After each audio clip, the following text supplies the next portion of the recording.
Hello everyone and welcome back to our YouTube channel.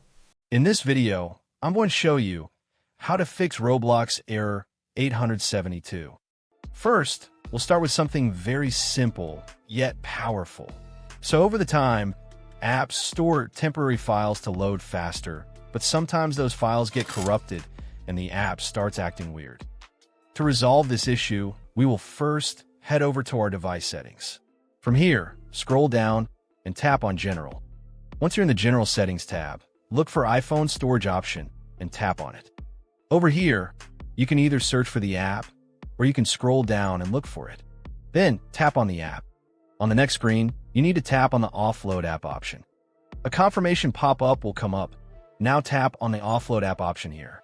It'll take a bit for processing, and then a reinstall button will show up. Simply tap on it to reinstall the app. This should resolve the issue, but if it doesn't, then you need to check if the app is running an older version. Head over to App Store. From here, double tap on this search icon in the bottom right corner, and then search for the app.